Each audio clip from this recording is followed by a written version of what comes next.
नमस्कार। दोपहर 2 बजे की 5 बड़ी खबरों के इस खास कार्यक्रम में आपका स्वागत है, जहां मैं हूं आपके साथ में वैष्णवी। पहली खबर का रुख करेंगे कोलकाता रेप मर्डर केस से जुड़ी। सुप्रीम कोर्ट में chief justice DY Chandrachud, justice JB Pardiwala और जस्टिस मनोज मिश्रा की बेंच ने सुनवाई की है। और दूसरी बड़ी खबर ये रहेगी कि राहुल गांधी जम्मू कश्मीर में विधानसभा चुनाव की तारीखों की घोषणा के बाद 21 अगस्त को जम्मू कश्मीर के दौरे पर जाएंगे। तीसरी बड़ी खबर लखनऊ से रहेगी, जहां भाजपा के पदाधिकारियों को पार्टी का विस्तार करने के लिए नए सदस्य बनाने के गुर सिखाए जाएंगे। चौथी बड़ी खबर महाराष्ट्र से है, जहां इसी साल विधानसभा चुनाव होने जा रहे हैं। ऐसे में सियासी उठापटक भी जारी रहेगी।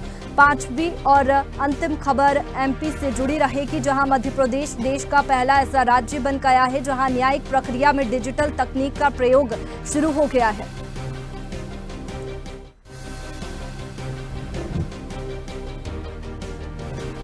और पहली बड़ी खबर का रुख करेंगे, जहां कोलकाता रेप मर्डर मामले में सुप्रीम कोर्ट में chief justice DY Chandrachud, justice JB Pardiwala और जस्टिस मनोज मिश्रा की बेंच ने सुनवाई की है। सीजेआई ने कहा कि डॉक्टर्स की सुरक्षा व्यवस्था दुरुस्त करने के लिए टास्क फोर्स बना रखे हैं। इसमें 9 डॉक्टर्स को शामिल किया गया है, जो कि मेडिकल प्रोफेशनल्स की सुरक्षा, वर्किंग कंडीशन और उनकी बेहतरी के उपयोग में सिफारिश करेगा। टास्क फोर्स में केंद्र सरकार के 5 अधिकारी भी शामिल किए गए हैं।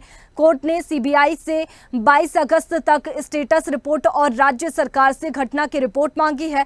आरजीकर अस्पताल की सुरक्षा का जिम्मा सीआईएसएफ को दिया गया है। केस की अगली सुनवाई 23 अगस्त को होगी। सुनवाई के दौरान चीफ जस्टिस डीवाई चंद्रचूड़ ने मुख्यमंत्री ममता बनर्जी की सरकार से तीखे सवाल पूछे हैं। चीफ जस्टिस ने राज्य सरकार की तरफ से पेश वरिष्ठ वकील कपिल सिब्बल से पूछा कि जब RG Kar medical college and hospital में तोड़फोड़ कर रही थी तो उस वक्त पुलिस क्या कर रही थी।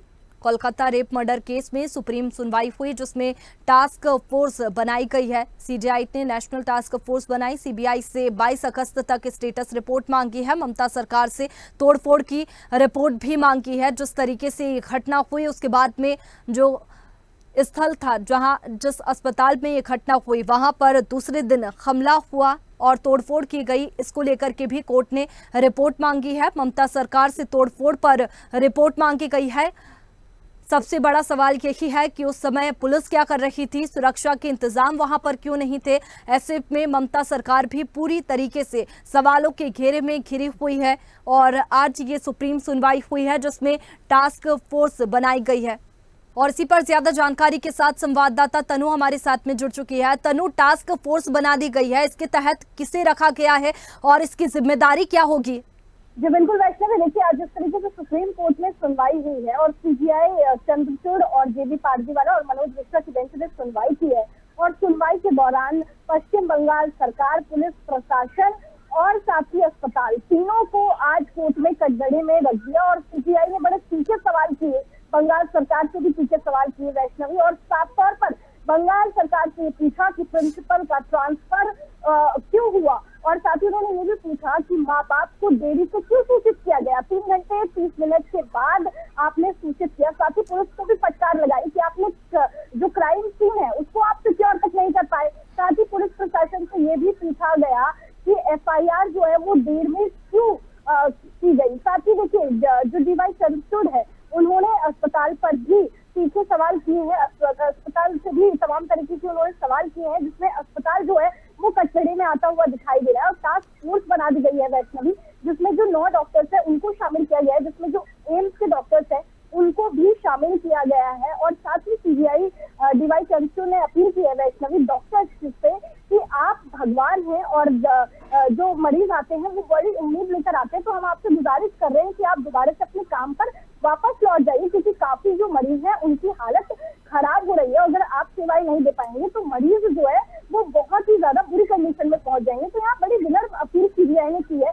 साथ ही ये भी भरोसा दिलाया गया है वैष्णवी कि हम कड़ी से कड़ी जो है वो कार्रवाई करेंगे। साथ ही सीबीआई को ये भी कहा है कि आप रिपोर्ट जो है वो गुरुवार तक सौंपे। और जब नेक्स्ट टाइम सुनवाई होगी तो बहुत सारे वो पॉइंट्स भी आज सीबीआई ने बताए हैं, जिस पर फटकार लगाई गई है। और कहा है कि जो कपिल सिब्बल पेश हुए थे पश्चिम बंगाल सरकार की तरफ से, उनसे भी ये कहा है कि पुलिस प्रशासन पर यहाँ पर हम सवाल खड़े कर रहे हैं, तो नेक्स्ट टाइम जब आप पेश होंगे तो वो पॉइंटर्स आप लिख के लाइएगा कि अभी तक जो है वो क्या क्या हुआ है। साथ ही इस बात पर भी चिंता जताई गई वैष्णवी कि जो लड़की है, जो पीड़िता है, जो मृतक है, उसकी पहचान उजागर क्यों की गई? इवन जो पोस्टमार्टम की जो फोटो है वो भी रिवील की गई। सोशल मीडिया पे इस तरीके से जब फोटो रिवील की गई, उसको लेकर बहुत ज्यादा चिंता में आज सीबीआई नजर आए और कड़ी फटकार लगाई है। तो सीधा सीधा सबको यहाँ पर आज कोर्ट में कटघरे पर रखा गया। बिल्कुल, कोर्ट ने फटकार तो लगाई है, लेकिन इस मुद्दे पर काफी ज्यादा सियासत भी देखने को मिल रही है।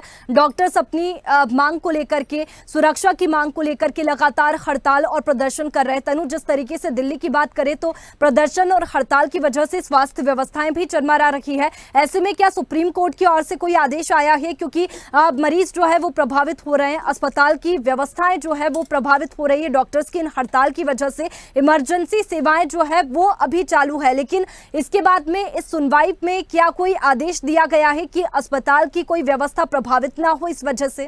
जी बिल्कुल, देखिए अगर एम्स सफदरजंग की बात की जाए तो हम जब भी लाइव आते हैं हम इस बात का जिक्र जरूर करते हैं। देखिए अगर एम्स की बात की जाए तो वहाँ पर जितने मरीज अंदर होते हैं उससे ज्यादा बाहर होते हैं। इमरजेंसी में जितने मरीज होते हैं और उससे ज्यादा बाहर होते हैं। एम्स में जब मेरी मौजूदगी थी वहाँ पर, जब डॉक्टर्स हड़ताल कर रहे थे, जो मरीजों की हालत थी वैसे भी वो रूह कांप देने वाली जो हालत उस टाइम दिखाई दे रही थी। और देखिए मरीज अब कुछ डॉक्टर्स के फेवर में है, लगातार मरीज खुद सपोर्ट कर रहे हैं कि सरकार भाई सुन लो, इस तरीके से अगर देश की बेटियों के साथ होता रहेगा तो गलत होगा। तो देखिए अब जिस तरीके से सीबीआई ने ये बात कही है कि हम डॉक्टर्स को आश्वासन दे रहे हैं, हमने टास्क फोर्स जो है वो भी गठित कर दी है और हम अपील कर रहे हैं कि आप अपने वर्क प्लेस पर प्लीज वापस चले जाइए। तो देखिए अब आने वाले टाइम में देखने वाली बात होगी क्या ये जो रिक्वेस्ट सीबीआई की तरफ से की गई है, ये जो बातें कही गई है सीबीआई की तरफ से, इतना कितना इम्प्लीमेंट जो है पर ग्राउंड पर देखने को मिलेगा। लेकिन फिलहाल दिल्ली की अगर मैं स्थिति करूँ, बड़े बड़े सरकारी हॉस्पिटल की जहाँ अपॉइंटमेंट की 3-4 महीने बाद मिलती है और अपॉइंटमेंट मिलने के बाद भी अब इस तरीके के हालात देखने को देखिए काफी चिंताजनक है, मरीज के लिए भी और डॉक्टर्स के लिए भी। बिल्कुल, इस मुद्दे को लेकर के सुप्रीम कोर्ट भी कह चुका है कि ये कोलकाता का मुद्दा नहीं है, सिर्फ ये पूरे देश भर का मुद्दा है। और कार्रवाई की बात, जैसा कि आपने कहा कि सख्त कार्रवाई की बात यहाँ पर सुप्रीम कोर्ट ने कही है, तो देखने वाली बात होगी कि इस घटना में क्या कुछ कार्रवाई, सख्त कार्रवाई की जाती है। शुक्रिया आपका तमाम जानकारी के लिए। और दूसरी बड़ी खबर का रुख करेंगे, जहां जम्मू कश्मीर में विधानसभा चुनाव की तारीखों की घोषणा के बाद कांग्रेस सांसद राहुल गांधी 21 अगस्त को 2 दिन के दौरे पर जम्मू कश्मीर जाएंगे। वे यहां 2 दिन रहेंगे, वहां नेशनल कॉन्फ्रेंस पीडीपी समेत तमाम विपक्षी नेताओं से मुलाकात करेंगे। कांग्रेस सूत्रों के मुताबिक लोकसभा चुनाव में इंडिया गठबंधन को मिली सफलता को देखते हुए राहुल विधानसभा चुनाव में भी सभी भाजपा विरोधी पार्टियों को एकजुट रखना चाहते हैं। वह विधानसभा चुनाव में भी गठबंधन की रणनीति पर बात करेंगे। चुनाव आयोग ने 16 अगस्त को जम्मू कश्मीर और हरियाणा विधानसभा चुनाव की तारीखों का ऐलान किया था। जम्मू कश्मीर की 90 विधानसभा सीटों पर 3 फेज में 18 सितंबर, 25 सितंबर और 1 अक्टूबर को वोट डाले जाएंगे। जम्मू कश्मीर में 3 फेज में वोट डाले जाएंगे। राहुल गांधी का मिशन जम्मू कश्मीर, और इसी को देखते हुए वो 2 दिवसीय दौरे पर जम्मू कश्मीर पहुंचेंगे। फारूक और महबूबा से मिलेंगे यहां पर राहुल गांधी। और जिस तरीके से लोकसभा में गठबंधन बना था, इंडिया गठबंधन, वैसा ही राहुल गांधी विधानसभा चुनाव में भी कुछ प्लान कर रहे हैं कि विधानसभा चुनाव में भी विपक्षी दल एकजुट होकर के ये चुनाव लड़ें। और चलिए इसी पर ज्यादा जानकारी के साथ जम्मू कश्मीर से एजाज हमारे साथ में जुड़ गए हैं। एजाज, जम्मू कश्मीर में विधानसभा चुनाव होने वाले हैं, तारीखों का ऐलान हो चुका है। राहुल गांधी 2 दिवसीय दौरे पर वहां जम्मू कश्मीर आने वाले हैं। ऐसे में क्या सियासत देखने को मिल रही है और क्या तैयारी विधानसभा चुनाव को लेकर? चलिए एक बार फिर से एजाज से संपर्क करने की कोशिश करेंगे। विधानसभा चुनाव की तैयारी चल रही है क्योंकि तारीखों का ऐलान हो चुका है और इसी को देखते हुए अभी से ही राहुल गांधी भी एक्शन मोड में नजर आ रहे हैं। 2 दिवसीय दौरे पर राहुल गांधी जम्मू कश्मीर पहुंचेंगे। विधानसभा चुनाव में गठबंधन पर चर्चा हो सकती है क्योंकि जिस तरीके से लोकसभा चुनाव में इंडिया गठबंधन को सफलता मिली थी, ऐसा ही विधानसभा में भी राहुल गांधी करने वाले हैं। और इसी को लेकर के वो 2 दिवसीय दौरे पर जम्मू कश्मीर पहुंच रहे हैं, जहां पर गठबंधन को लेकर के चर्चा करेंगे। जिस तरीके से सफलता लोकसभा चुनाव में इंडिया गठबंधन को मिली, तो वैसा ही गठबंधन करके, विपक्षी दलों का गठबंधन करके राहुल गांधी जम्मू कश्मीर का चुनाव भी जीतना चाहते हैं। और एक बार फिर से एजाज हमारे साथ में जुड़ गए हैं। एजाज, जिस तरीके से विधानसभा चुनाव की तारीखों का ऐलान जम्मू कश्मीर में हो चुका है और इसी को देखते हुए राहुल गांधी का 2 दिवसीय दौरा कितना महत्वपूर्ण है? बिल्कुल, मैं आपको बता दूं कि कांग्रेस के सीनियर लीडर और लोकसभा में अपोजिशन लीडर राहुल गांधी और पार्टी के सदर मलिक अर्जुन खड़गे बुध के रोज जम्मू कश्मीर के दौरे पर आ रहे हैं। मैं आपको बता दूं कि पार्टी के जराये के मुताबिक राहुल गांधी और पार्टी सदर मलिक अर्जुन खड़गे जम्मू कश्मीर के 2 रोजे दौरे के लिए बुध के रोज जम्मू कश्मीर पहुंचेंगे। मैं आपको बता दूं कि इन्होंने कहा कि राहुल गांधी इसी शाम श्रीनगर के लिए रवाना होंगे, जहां वो इलेक्शन की तैयारियों के सिलसिले में पार्टी के लीडरों और कारकुनों के साथ तबादला ख्याल करेंगे। मैं आपको बता दूं जम्मू कश्मीर में 3 मरहलों में मुहित 18 सितंबर से शुरू होने वाले असेंबली इंतखाबात के पेश नजर पार्टी क़यादत का ये दौरा यूनियन टेरिटरी इंतहाई अहमियत का हामिल है। जम्मू कश्मीर के प्रदेश कांग्रेस कमेटी के सदर तारिक हमीद कर्रा ने पीर के रोज कहा कि कांग्रेस हम ख्याल जमातों के साथ इत्तेहाद करने के लिए तैयार है। मैं आपको बता दूं कि इन्होंने कहा कि इस ज़मन में पार्टी पीडीपी के साथ किसी सतह पर बातचीत जारी है, जबकि नेशनल कॉन्फ्रेंस के भी कांग्रेस की मरकजी क़यादत के साथ राब्ता किया है। मैं आपको बता दूं काबिल जिक्र है कि साल 2019 में दफा 370 की तस्दीक और जम्मू कश्मीर को 2 हिस्सों में तकसीम करने के बाद जम्मू कश्मीर में पहले असेंबली इंतखाबात होंगे। जी एजाज, जिस तरीके से कयास लगाए जा रहे हैं कि राहुल गांधी गठबंधन पर चर्चा कर सकते हैं, क्योंकि लोकसभा चुनाव में जैसा प्रदर्शन देखने को मिला, गठबंधन की वजह से जो सफलता मिली है इंडिया गठबंधन को, वैसा ही प्रदर्शन विधानसभा में भी दोहराना चाहते हैं राहुल गांधी, और जम्मू कश्मीर में भी गठबंधन की तैयारी में है। तो ऐसे में जम्मू कश्मीर में जो दल है, विपक्षी दल है, वो क्या कह रहे हैं? बिल्कुल, मैं आपको ये भी बता दूं कि कल जो कांग्रेस कमेटी का जो नया सदर बनाया गया है जम्मू कश्मीर में, उन्होंने कल मीडिया से बातचीत करते हुए कि हमारे दरवाजे खुले हैं, हम नेशनल कॉन्फ्रेंस के साथ पीडीपी के साथ दोनों जमातों के साथ बातचीत चल रही है कि हम कल राहुल गांधी भी जम्मू कश्मीर आने वाले हैं। इसमें गैर कुछ वो पार्टियों के साथ मिलेंगे, कांग्रेस के साथ, पीडीपी के साथ भी मिलेंगे, नेशनल कॉन्फ्रेंस के साथ भी मिलेंगे, उसके बाद देखे जाएंगे क्या होने वाला है। बिल्कुल देखने वाली बात होगी कि राहुल गांधी के दौरे के क्या नतीजे निकलते हैं। शुक्रिया आपका तमाम जानकारी के लिए एजाज। और तीसरी बड़ी खबर का रुख करेंगे, जहां लखनऊ में भाजपा के पदाधिकारियों को पार्टी का विस्तार करने के लिए नए सदस्य बनाने के गुर सिखाए जाएंगे। पार्टी की ओर से 1 सितंबर से सदस्यता अभियान शुरू किया जाएगा। सदस्यता अभियान के लिए एक कार्यशाला का आयोजन रखा गया है। इंदिरा गांधी प्रतिष्ठान में 1 दिवसीय सदस्यता अभियान कार्यशाला का आयोजन है। कार्यशाला में पार्टी के राष्ट्रीय महामंत्री व सदस्यता अभियान के प्रभारी विनोद तावड़े और मुख्यमंत्री योगी आदित्यनाथ, पार्टी के प्रदेश अध्यक्ष भूपेंद्र सिंह चौधरी, उप मुख्यमंत्री केशव प्रसाद मौर्य, डिप्टी सीएम ब्रजेश पाठक, प्रदेश महामंत्री धर्मपाल सहित अन्य प्रमुख पदाधिकारी मौजूद रहे। कार्यशाला में लगभग 1500 से अधिक पार्टी के पदाधिकारी और जनप्रतिनिधि शामिल हुए हैं। 1 सितंबर से बीजेपी का सदस्यता अभियान शुरू होने जा रहा है, जिसको लेकर के ये तैयारी की जा रही है। ये कार्यशाला आयोजित हुई और इसी पर ज्यादा जानकारी के साथ लखनऊ से समीर हमारे साथ में फोन लाइन पर जुड़ गए हैं। समीर, कार्यशाला का आयोजन हुआ है, कौन से जनप्रतिनिधि, बड़े अधिकारी इसमें शामिल हुए हैं? इसके साथ ही 1 सितंबर से सदस्यता अभियान चलाया जाएगा, उसको लेकर क्या जानकारी है? जी वैष्णवी, देखिए साफ तौर पर आपको बताना चाहूंगा, मुख्यमंत्री योगी आदित्यनाथ कुछ ही क्षणों में पहुंचने वाले हैं।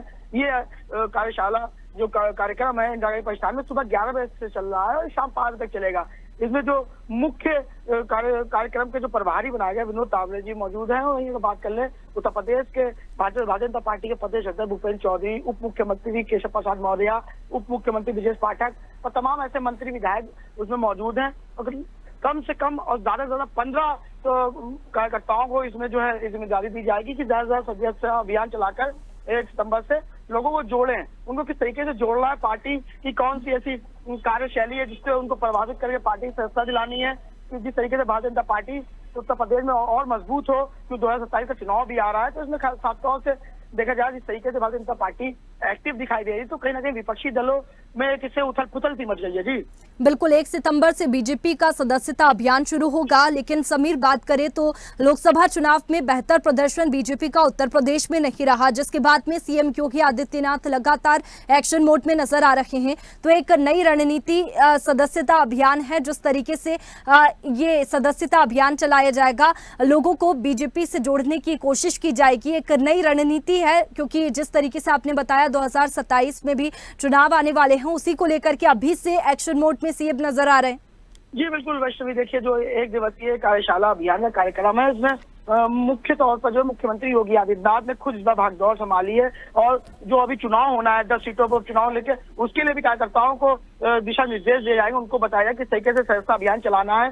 कि जो 10 सीटों पर चुनाव होना है, ज्यादा से ज्यादा सीट के इसके भारतीय जनता पार्टी के खाते में आए। क्योंकि जिस तरीके से उत्तर प्रदेश में अभी चुनाव हुआ लोकसभा का, उसमें भारतीय जनता पार्टी बेहतर प्रदर्शन नहीं कर पाई। जिस तरीके से भारतीय जनता पार्टी के तमाम नेताओं ने नारा दिया था कि 80 में से 80 हमारी हैं, तो कहीं ना कहीं ये सफल नहीं दिखाई दिया, जिसको लेकर गंभीर दिखाई दे रही भारतीय जनता पार्टी। और आज जो ये कार्यशाला 1 दिवसीय कार्यक्रम रखा गया, इसमें सभी कार्यकर्ताओं को मूल मंत्र दिया जाएगा मुख्यमंत्री योगी आदित्यनाथ के द्वारा, विनोद तावड़े जी के द्वारा, कि किस तरीके से हमको लोगों को जोड़ना है और किस तरीके से इस सस्ता अभियान को ज्यादा से ज्यादा धरातल पर उतारना है, जो 1 सितंबर से बीजेपी शुरू करने जा रही है। जी बिल्कुल, सदस्यता अभियान को लेकर के चर्चा होगी। शुक्रिया समीर आपका तमाम जानकारी के लिए। और चौथी बड़ी खबर का रुख करेंगे, जहां महाराष्ट्र में इसी साल विधानसभा चुनाव होने जा रहे हैं। ऐसे में सियासी उठापटक भी जारी है। इसी बीच AIMIM ने MVA को साथ आने का न्योता दिया है। AIMIM ने कहा कि अगर बीजेपी को हराना है तो हमें साथ आना होगा। पूर्व सांसद इम्तियाज जलील ने कहा कि हमने लोकसभा चुनाव के दौरान भी ये कहा था और हम MVA को फिर से हाथ मिलाने का प्रस्ताव दे रखे हैं, क्योंकि हम बीजेपी को हराना चाहते हैं, लेकिन ये उन पर निर्भर है कि हमें इसमें शामिल करना है या नहीं। उन्होंने कहा कि अगर MVA हमें भी अपने साथ ले लेती है तो ये उनके लिए फायदेमंद होगा, और अगर वो साथ नहीं आते हैं तो हम अकेले आगे बढ़ने के लिए तैयार है। अगर उन्हें लगता है कि हमारे पास कुछ ताकत है और वोट बैंक है तो वो हमसे जरूर पूछेंगे। इम्तियाज जलील ने कहा कि बीजेपी ने देश को नुकसान पहुंचाया है, इसलिए हम उन्हें किसी भी तरह से सरकार से दूर रखना चाहते हैं। हालांकि इम्तियाज जलील ने प्रकाश अंबेडकर के नेतृत्व वाली वंचित बहुजन अघाड़ी के साथ गठबंधन करने से इनकार कर दिया है। और इसी पर ज्यादा जानकारी के साथ ब्यूरो चीफ संदीप हमारे साथ में जुड़ चुके हैं। संदीप, जिस तरीके से चुनाव होने वाले हैं और ऐसे में सियासी उठापटक भी देखने को मिल रही है, क्या कुछ जानकारी AIMIM ने MVA को न्योता दिया है साथ आने का? जी बिल्कुल, महाराष्ट्र में अभी चुनाव होने जा रहे हैं विधानसभा के, जो अक्टूबर नवंबर के दरमियान हो जाएंगे। और इस बीच सियासी उठक बैठक शुरू है और इसमें ही AIMIM के जो इम्तियाज जलील है, उन्होंने कहा है कि अगर मुझे MVA में लिया, वहाँ विकास आघाड़ी में लिया तो उनके फायदेमंद रहेगा, क्योंकि वो भी बीजेपी को हराना चाहती है और हम भी बीजेपी को हराना चाहते हैं, क्योंकि बीजेपी ने देश का नुकसान किया है। हालांकि उनसे पूछा गया था कि प्रकाश अंबेडकर के साथ आपकी गठबंधन है, तो उन्होंने कहा था कि हालांकि जलील ने कहा कि वंचित बहुजन आघाड़ी जो प्रकाश अंबेडकर की है उससे हम गठबंधन नहीं करेंगे, क्योंकि उन्होंने 2024 में आम चुनाव को 35 सीटें पर चुनाव लड़ा था और MVA के समर्थन दिया था। हालांकि पार्टी को एक भी सीट की जीत नहीं हुई है और जैसे कि महाविकास आघाड़ी का जो मजबूत गठबंधन है उसके साथ अगर हमें लिया जाए तो हम जरूर बीजेपी को हरा सकेंगे। बिल्कुल, बीजेपी पर निशाना भी साधा है, इसके साथ ही न्योता भी दिया है। संदीप, शुक्रिया आपका तमाम जानकारी के लिए। और पांचवी बड़ी खबर का रुख करेंगे, जहां मध्य प्रदेश देश का पहला ऐसा राज्य बन गया है जहां न्यायिक प्रक्रिया में डिजिटल तकनीक का प्रयोग शुरू किया गया। सीएम डॉक्टर मोहन यादव ने कहा कि प्रदेश में सभी प्रकार के समन इलेक्ट्रॉनिक माध्यम से देने का फैसला लिया गया है और वो इस पहल के लिए विभाग को बधाई देते हैं। उज्जैन में बाल योगी संत उमेशनाथ महाराज के वाल्मीकि आश्रम पहुंचे मुख्यमंत्री मोहन यादव ने कहा कि मध्य प्रदेश सरकार ने सभी प्रकार के समन इलेक्ट्रॉनिक माध्यम से देने का फैसला लिया है। ये देश में पहली बार किया जा रहा है, इसके लिए सीएम ने संबंधित विभाग को बधाई दी है। बता दें कि मध्य प्रदेश सरकार ने एक ऐतिहासिक कदम उठाया है, जिसके तहत अब राज्य में समन और वारंट की तामील व्हाट्सएप, ईमेल और टेक्स्ट मैसेज के माध्यम से की जा सकेगी। इसका अर्थ ये हुआ कि अब समन और वारंट ऑनलाइन तामील किया जा सकेगा। और इसी पर ज्यादा जानकारी के साथ अनिरुद्ध हमारे साथ में जुड़ चुके हैं। अनिरुद्ध, मध्य प्रदेश देश का पहला राज्य बन गया है, एक नई पहल की गई है डिजिटलाइजेशन की और, क्या कुछ जानकारी? देखिए, मध्य प्रदेश सरकार पिछले कई वर्षों से ऑनलाइन प्रक्रिया और डिजिटलाइजेशन की दिशा में काम कर रही है, लेकिन जब से मुख्यमंत्री डॉक्टर मोहन यादव मुख्यमंत्री बने इस काम में और तेजी आई है। और जहां तक बात करें, गृह विभाग ज्यादातर जो FIR है अभी वो भी शुरू कर चुका है ऑनलाइन में। हालांकि उसकी गति काफी धीमी है, लेकिन वो भी काम चल रहा है। और अभी एक नई पहल हुई है, मध्य प्रदेश देश का ऐसा फर्स्ट स्टेट बन गया है जिसमें न्यायिक प्रक्रिया यानी जुडिशरी में डिजिटल टेक्नोलॉजी का प्रयोग शुरू हो गया है। और इसमें जो संबंधित विभाग है वहां पे मध्य प्रदेश इलेक्ट्रॉनिक विकास निगम, जिसका पहला नाम था, जो अभी भी कार्य कर रहा है, उसने एक बड़ा फैसला लिया है। उज्जैन में उमेश नाथ महाराज, जो कि भारतीय जनता पार्टी के सांसद हैं, उनकी वाल्मीकि आश्रम में मुख्यमंत्री ने खुद इस पूरी सराहना की तारीफ की है। इसके तहत अब राज्य में समन और वारंट जो कि कोर्ट द्वारा दिए जाएंगे वो व्हाट्सएप और ईमेल और टेक्स्ट मैसेज के माध्यम से मोबाइल पे मिलेगा, सिस्टम पे मिलेगा, यानी कंप्यूटर पे मिलेगा। और पहला ऐसा राज्य बन गया है, क्योंकि अक्सर ऐसा होता था कि वारंट की तामील नहीं हो पाने के कारण कई न्यायिक प्रक्रिया में रुकावट आती थी। लेकिन ये एक बहुत ही अच्छा प्रयास है। और होम डिपार्टमेंट की बात करें तो मुख्यमंत्री डॉक्टर मोहन यादव के पास ही होम डिपार्टमेंट है, इसका गजट नोटिफिकेशन भी जारी कर दिया। और न्याय की प्रक्रिया में ये एक मध्य प्रदेश सरकार का बहुत बड़ा कदम है। और इससे न केवल न्याय व्यवस्था से जुड़े लोगों को फायदा मिलेगा, बल्कि जिनके केसेस पेंडिंग हैं और जो सही है या जो गलत है, जो न्यायालय फैसला करता है, उनको भी इससे आसानी रहेगी। बिल्कुल अनिरुद्ध, कई चीजें इससे आसान हो जाएगी। ये काफी अच्छी पहल है। शुक्रिया आपका तमाम जानकारी के लिए। फिलहाल बुलेटिन में इतना ही। तमाम खबरों के लिए आप बने रहिए स्वदेश न्यूज के साथ, सबसे पहले देश।